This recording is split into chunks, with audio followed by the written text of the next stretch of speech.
హల్లెలూయా, good morning. అదేంటండి మేము వేరే దేశంలో ఉన్నామంటారా? Okay, good afternoon, good evening. అది మీరు ఏ టైంలో అనుదిన ధ్యానాన్ని వీక్షించిన మీకు అనుకూలమైన సమయంలో ఎప్పుడు యూట్యూబ్లో అందుబాటుగా ఉంటుంది కనుక ఒకవేళ లైవ్లో చూడకపోతే ఆ తర్వాత మీరు తప్పకుండా చూడండి. ఖచ్చితంగా 7 గంటలకి ఇండియాలో ఉన్నవారు ఉదయమే చూస్తాం వల్ల చాలా దానికి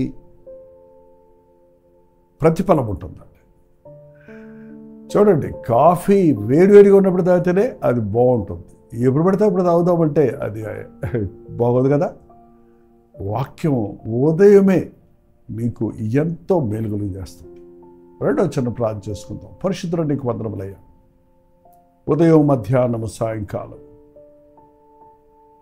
నిన్ను స్తుతించుటకు నాయన యోగ్యమైన సమయాలు ఏ సమయమైనందన మా ప్రార్థనలు ఆలకించే దేవుడిగా నీవు ఉన్నందుకు, నాతో మాట్లాడగలిగిన వాడిగా ఉన్నందుకు, జీవము గల నీ వాక్యమును బట్టి నీకు వందనము. ఈ సమయాన్ని దీవించుము. క్రీస్తునామంలో అడుగుచున్నాను తండ్రి, ఆమేన్. నాలో నిలిచి ఉండండి, మీరు ఫలిస్తారు. ఏంటంటే మీరు ఫలిస్తున్నారా? మేము ఫలిస్తున్నామండి, మేము ఆత్మలో బలపడుతున్నామండి, మేము రక్షించబడ్డామండి, మేము మంచి విశ్వాసులమండి అని చెప్పుకుంటున్నాం. అందరికీ కనబడేటట్టుగా మన భక్తిని చూపించుకోవడానికి ప్రయత్నిస్తున్నాం. కానీ నటన అనేది కొద్దిసేపే ఉండగలుగుతాం, కొంతసేపే కొంతమందికి కొన్ని సమయాల్లోనే పాటించగలం. బట్ ఫ్రూట్ అనేది, ఫలం అనేది అది స్పాంటేనియస్గా దానంతట అదే మనలో కనపడుతుందండి. అందుకే ప్రభు అన్నాడు మత్తయి సువార్త 7వ అధ్యాయంలో 16వ వచనంలో, వారి ఫలముల వలన మీరు వారిని తెలుసుకొందురు. నేను ఎంత గొప్పవాణ్ణి, నేను ఎంత భక్తిపరుణ్ణి, నేను ఎంత ప్రార్థనాపరుణ్ణి, నేను ఎంతగా క్రీస్తు ప్రేమతో నింపబడ్డాను అని మనల్ని మనం ఎంత చెప్పుకున్నా, చెప్పుకోవడానికి పై పనులు ఏదైనా చేసినా ఫలములను బట్టి మనం ఎవరమో తెలిసిపోతుంది. ఎందుకంటే ముండ్ల పొదల్లో ద్రాక్ష పండ్లైనను, పల్లేరు చెట్లను అంజూరపు పండ్లనైనను కోయుదురా?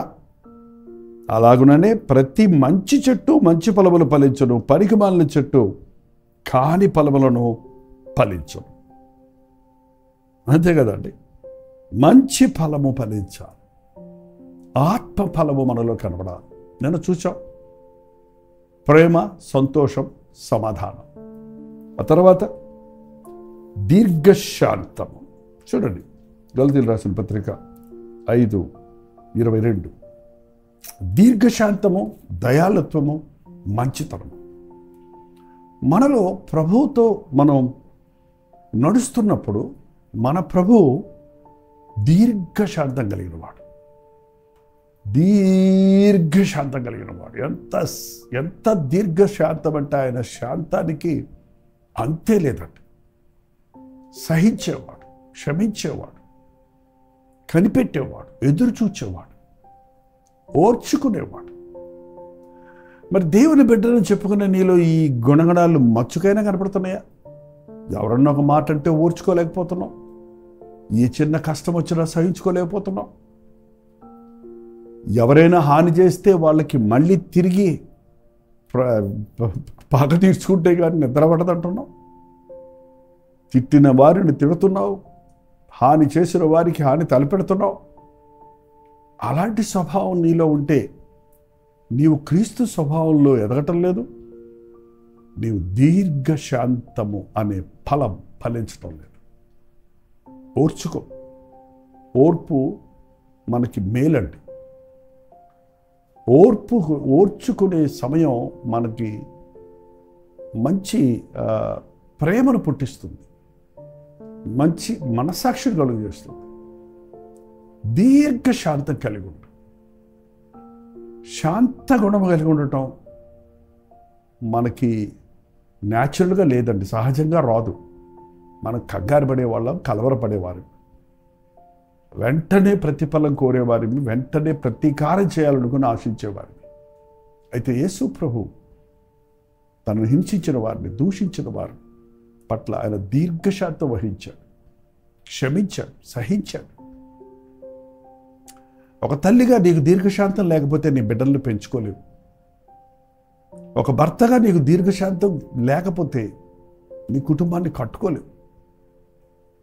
దీర్ఘశాంతముతో బిడ్డలను ప్రేమతో సహిస్తూ పెంచి పెద్ద చేసినప్పుడు వారి మూఢత్వం నుండి, వారి యొక్క తిరుగుబాటు నుండి వాళ్ళని వెంటనే మనం డిస్మిస్ చేయకుండా, వాళ్ళని తోసేయకుండా, వాళ్ళని ఎట్టేయకుండా, వాళ్ళని కండెమ్ చేయకుండా వారిని సహిస్తే ఆ బిడ్డలు యోగ్యులవుతాడండి. దీర్ఘశాంతం దయచే ప్రభా నాకు. ఒక అమ్మాయి ఇలాంటి వాక్యం విని ఇంటికి వెళ్ళి దీర్ఘశాంతం దయచే ప్రభా, దీర్ఘశాంతం దయచే ప్రభా, తొందరగా దయచే. తొందరగా ఎలా వస్తుంది? నీకు శాంతం రావాలంటే నీ చుట్టూ పోరాటాలు వస్తాయి. ఆ పోరాటాలు సహించుకుంటూ నీవు క్రీస్తు సారూప్యంలో ఎదిగినప్పుడు నీవు కూడా ఆయన లాంటి దీర్ఘశాంతం కలిగి ఉంటావు. రెండోది దీర్ఘశాంతము, దయాళుత్వం. దయ, మన ప్రభువు దయామయుడు, కరుణామయుడు, దయ చూపించేవాడు, జాలిపడేవాడు. మనం ఇతరుల ఎడల జాలి మనసుతో ఉండాలని దేవుడు మాకు సెలవిస్తుందండి. ఇతరుల పట్ల మనం దయగలిగి ఉండాలి. ఇతరులని కరెక్ట్ చేయాల్సి వచ్చినా, దిద్దాల్సి వచ్చినా, వారిని ఖండించాల్సి వచ్చినా, వారిని తీర్పు తీర్చాల్సి వచ్చినా అది దయతో, ప్రేమతో, దయగల మాటలతో, సాత్వికంతో వారిని మంచిదారి తీసుకురావాలి. దయ క్రీస్తుడు కలిగిన వారికి జాలిగుండు ఉంటుందండి. అందుకే వారు నశించిపోతున్న వారిని చూసినప్పుడు ఊరుకోలేరు, చెడిపోతున్న వారిని చూసినప్పుడు నిద్రపోలేరు. దయ చూపించు ప్రభువా అని మనం అడుగుతున్నాం. యోగ్యత లేని, అర్హత లేని వారిని క్షమించటం, ప్రేమించటం, దయ చూపించటం, అది కరుణ చూపించటం, కృప చూపించటం. ఇవాళ నిన్ను ప్రేమించేవారు నువ్వు ప్రేమిస్తున్నావు, నీకు మేలు చేసిన వారిని నీవు ఘనపరుస్తున్నావు. కానీ నీకు హాని చేసిన వారిని నువ్వు ప్రేమించగలిగితే క్రీస్తు మనసును నీవు కలిగిన వాడిని ఉంటావు. క్రీస్తులో ఎదుగుతున్న వారు ఫలిస్తారు. ప్రేమ, సంతోషం, సమాధానం, దీర్ఘశాంతం, దయాళుత్వం, మంచితనం. మంచోడు అంటారు చూడండి. పౌలు అంటున్నాడు, నాలో మంచి కొంచెమైనా లేదు. నేను మంచి చేయాలనుకుంటున్నాను, అది నా వల్ల కావటం లేదు. అవునండి, మనం అనుకుంటున్నాం మనం మంచోళ్ళమని. ఎవరి కంపు వారికి ఇంపు అన్నట్టు మనల్ని మనమే సమర్థించుకుంటూ, మనల్ని మనమే మెచ్చుకుంటూ, మనల్ని మనమే గొప్ప చేసుకోవడానికి ప్రయత్నిస్తున్నామే. కానీ నీలో మంచితనాన్ని నీ చుట్టూన్నవారు చూస్తున్నారా? నీవు నోరుపితే నీ మాటలను బట్టి మంచివాడు అని చెప్పగలిగినట్లుగా నువ్వు మాట్లాడుతున్నావా? కోపం లేనివాడు, ద్వేషం లేనివాడు, అసూయ లేనివాడు, హాని తలపెట్టేవాడు కాదు అనే పేరు తెచ్చుకుంటున్నావా? మంచితనానికి దానికి ఎవరో ఏదన్నా చేస్తే మనం చూపించేది మంచి కాదంటది. మనకి ఎవరేం చేయకపోయినా, మనకి ఎవరేం సంబంధం లేకపోయినా వారికి మంచి చేసేవాడు మన ప్రభువు మంచివాడు. ఆయన గ్రామము తిరుగుతూ ఆయన అనేకుల్ని బాగు చేశాడు. ఆయన మంచిగా మాట్లాడాడు, మంచిగా ప్రేమించాడు, సహించాడు.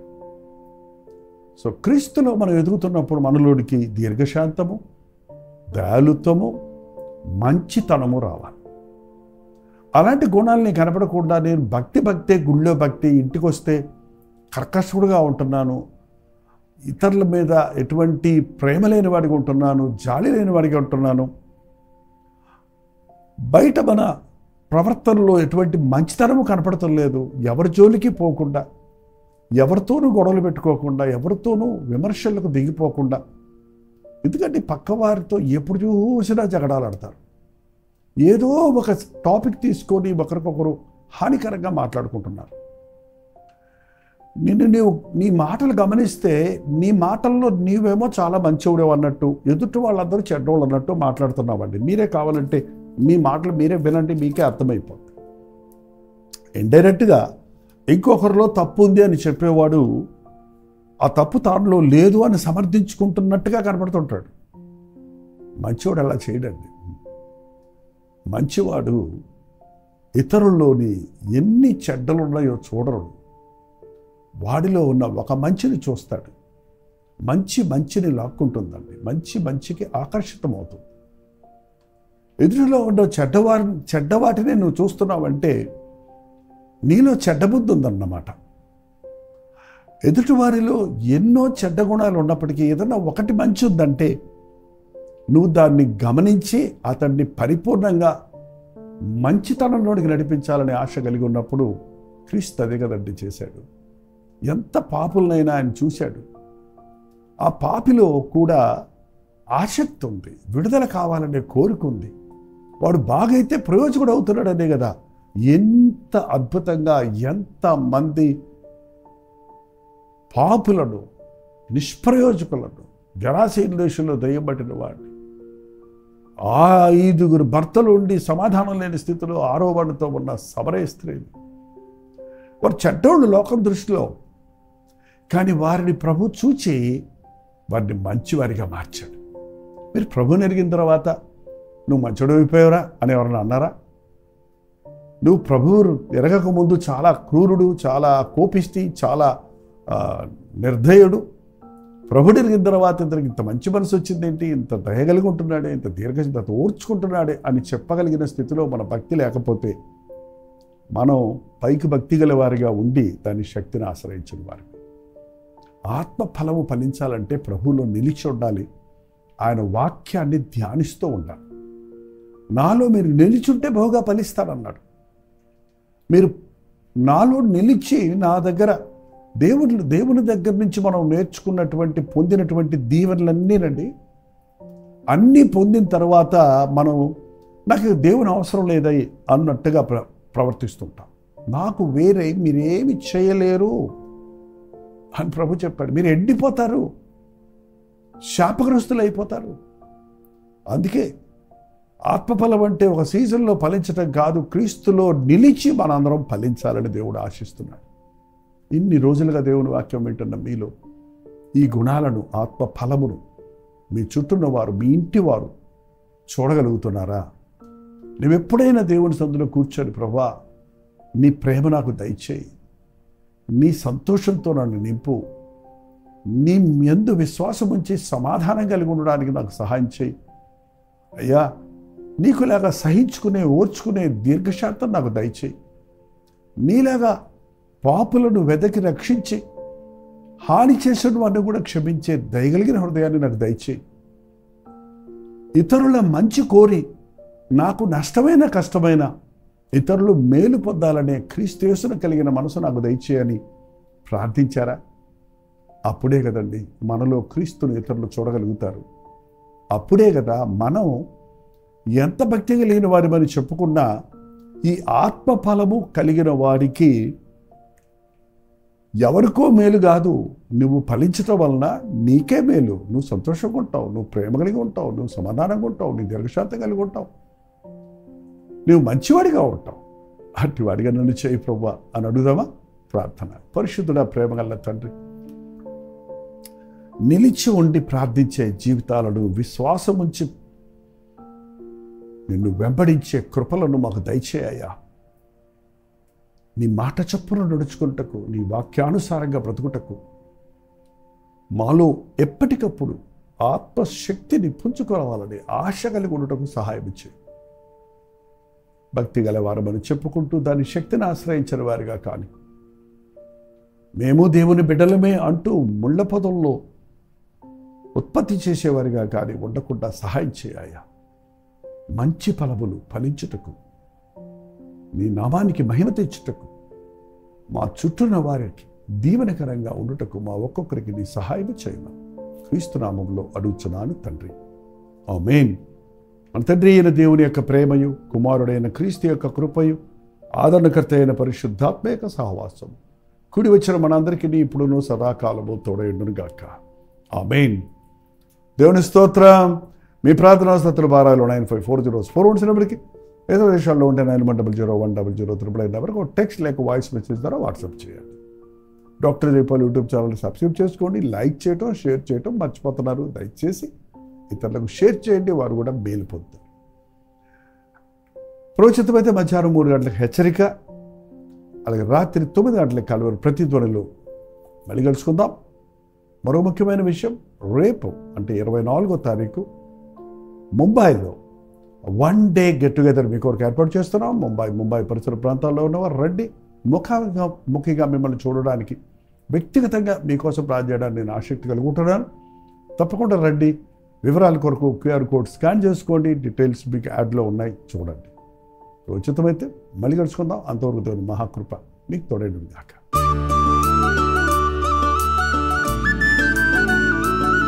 ఈ పరిచయలో మీరు పాలిభాగస్తులై ఉండాలని ఆశిస్తే, ప్రభువును ప్రేరేపించిన కానుకలు పంపాలని ఆశిస్తే, మీ కానుకలు పంపడానికి QR code, bank account number screen మీద డిస్ప్లే చేస్తున్నారు. 8939393939 అనే నెంబర్కి మీరు కాల్ చేస్తే వివరాలు మీకు తెలియజేయబడతాయి.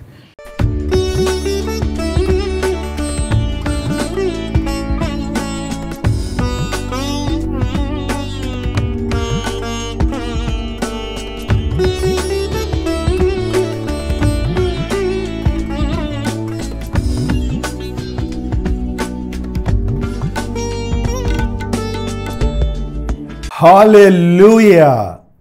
విశాఖపట్నం పరిసర ప్రాంతాల్లో ఉన్న వారికి శుభవార్త.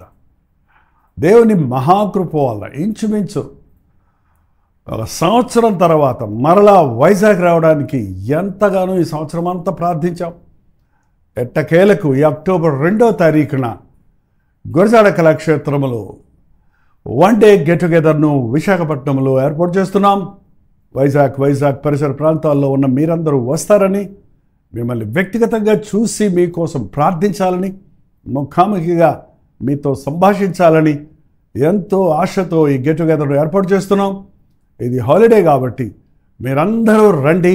మధ్యాహ్నం 2 నుంచి 5 గంటల వరకు, అలాగే 6 నుంచి 10 గంటల వరకు 2 సెషన్స్ ఉంటాయి.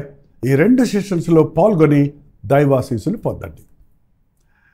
గుర్తుపెట్టుకోండి, విశాఖపట్నంలో గురజాడ కళాక్షేత్రంలో సిరిపురం జంక్షన్, విశాఖపట్నం, మధ్యాహ్నం 2 గంటల నుంచి 6 గంటల వరకు, అలాగే సాయంత్రం 6 గంటల నుంచి 10 గంటల వరకు జరిగే 2 సెషన్లలో మీరు పాల్గొని దైవాశీస్సులు పొందండి. ఈ విషయమే మీకు ఇంకా వివరాలు కావాలంటే 8939393939 నెంబర్కి మీరు కాల్ చేయండి. మరిన్ని అడ్రస్ వివరాలు మీరు తెలుసుకోవడానికి ఈ QR కోడ్ను స్కాన్ చేసుకోండి. తప్పక వస్తారు కదా. సంవత్సరం తర్వాత విశాఖపట్నం వస్తున్నాను, మిమ్మల్ని చూడాలని, దేవుని వాక్యాన్ని మీకు నేరుగా అందించి, మరి ముఖ్యంగా దేవుడు చేసిన మేలును బట్టి మనందరం కలిసి హృదయాలను దేవునికి సన్నిధిలో కుమ్మరించి ఆయన ఆరాధించి స్తుతించాలని ఎంతో ఆశతో ఈ 1 డే గెట్ టుగెదర్ ఏర్పాటు చేస్తున్నాం. రండి, దీవించబడండి. మీ స్నేహితుల్ని, బంధువుల్ని అందరినీ తెలియజేయండి. ఇంత తక్కువ సమయంలో యాడిస్తున్నాం కాబట్టి మీరే ఇతరులకు కూడా షేర్ చేయండి.